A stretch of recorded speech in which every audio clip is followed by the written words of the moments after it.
Magandang araw sa ating mga kalamig, no? Nandito na naman tayo sa All About Aircon para mag-review ng iba't ibang brand ng aircon at magbigay ng aircon advice sa ating mga kalamig, no? So meron tayong mga nagtatanong ngayon, no? Kalamig, ano ba yung pwede naming bilhin ng aircon kung yung area na paglalagyan ng aircon ay madalas ang brownout at power fluctuation or interruption? So ano nga ba? Alamin natin, no? Dito kasi sa Pilipinas, no, alam mo naman natin na madalas ang brownout at mga power interruption dito. Or sabihin na natin na fluctuation na pagtaas at pagbaba ng konsumo ng kuryente natin, no.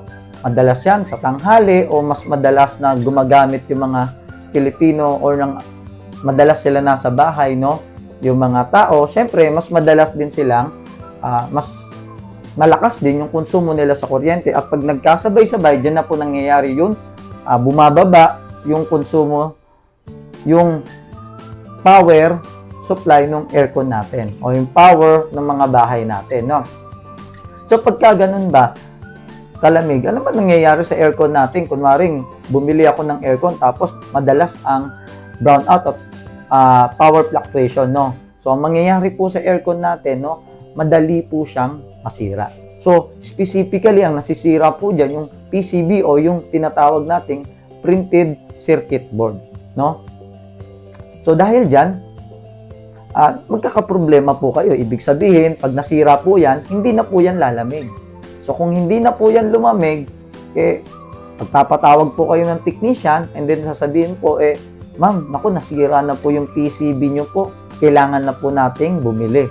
Pag bumili po kayo sa brand at kinabit po uli yan, baka magtataka po kayo after nung kinabit na, lumamig na, okay na uli yung aircon, and then after a month, after ng ilang buwan, after ng taon, no, bigla na naman siyang nasira. Yun pa rin ang sira PCB. So ano pong ibig sabihin nun? Hindi po kasi naayos o yung area nyo talaga is madalas ang brownout at yung mga power fluctuation. So, pagka ganun po, ano po bang magandang bilhin naming aircon, no?